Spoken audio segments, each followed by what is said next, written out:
Hey gang, DVD collector back in the movie room, and let's talk about Room. You can see there's all kind of stickers on here because I bought it late.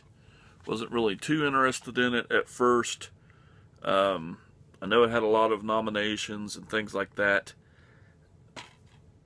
but it was one of those films that I was like, you know what, I'll wait on that. It's not something by somebody that I collect on a regular basis, their films, or somebody's in it that I, oh, I have to have, it's not Denzel, stuff like that.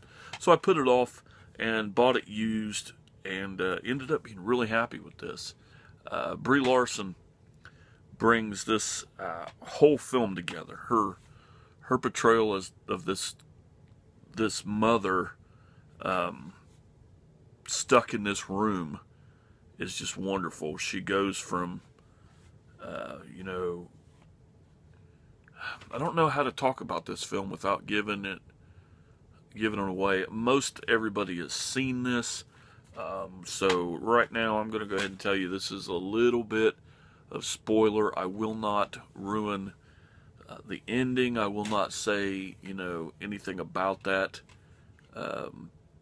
Well, yeah, I will. That's a lie. So, if you've not seen Room, turn away. If you want to know a whole bunch of stuff about Room, stay here. If you've seen Room, stay here. So anyway, Brie Larson plays a mother that has, as a teenager, when she was 17 years old, she was abducted and held captive by this guy in a shed, and ended up a couple years later getting pregnant by this abductor and continued to stay in this room.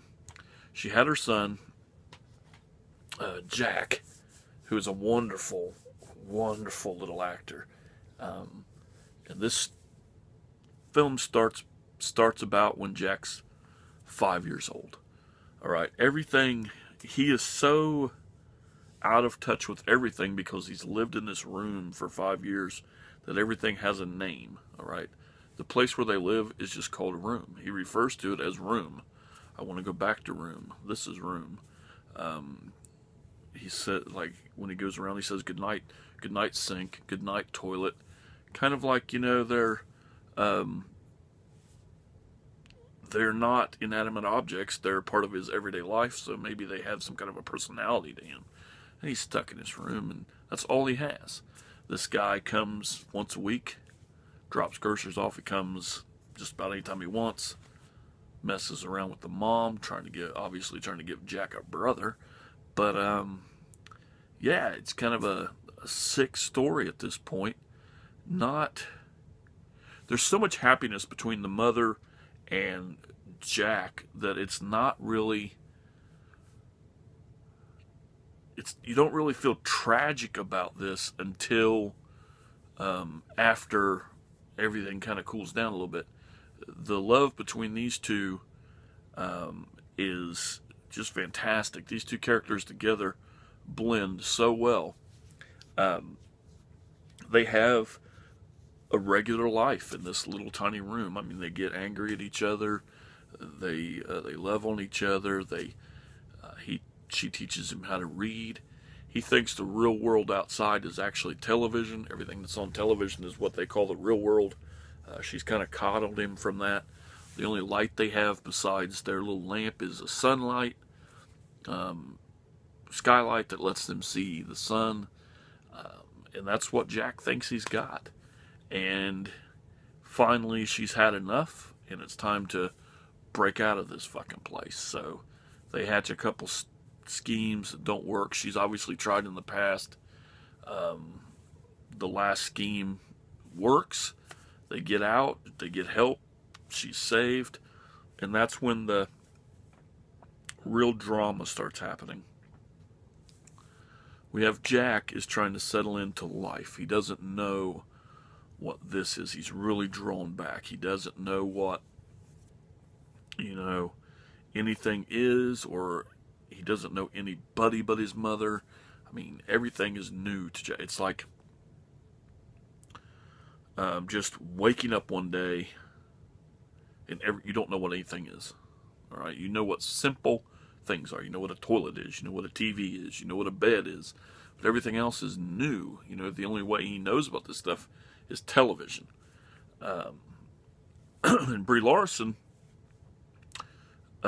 we find out, you know, her name's Joy. Now, we didn't have a name for it except for Ma most of the film.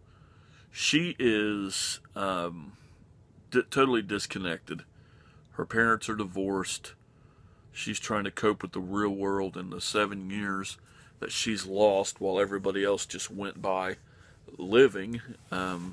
She thinks that her world was the only one devastated. She doesn't remember. She doesn't think about how it affected her parents, how it affected, you know, other people around her that loved her. She had the worst end of the stick, of course, but she also doesn't think of anybody else as having issues with this. So she's going through that, and she's going through the fact that she's taken Jack this far, but maybe she's not the one to take him through life. She's a horrible mother. What I get from this is that she's feeling like everything's still happening like in the room. He's always, you know, right next to her. She's his safety blanket. She always has been. And now that they're out, she figures he should go and do this stuff. Try this, try that. But all he wants is his ma, because that's all he knows. So we have trouble with her. We have trouble in life. It goes through, does a very good job of telling the story of how all of this would turn upside down when something like this would happen. You know, you just took 7 years out of your life. Not only that, but you've been raped, you've been abducted as a teenager, and now you're, you know, 24 years old, 25 years old, and you're back in the real world with the press up your ass.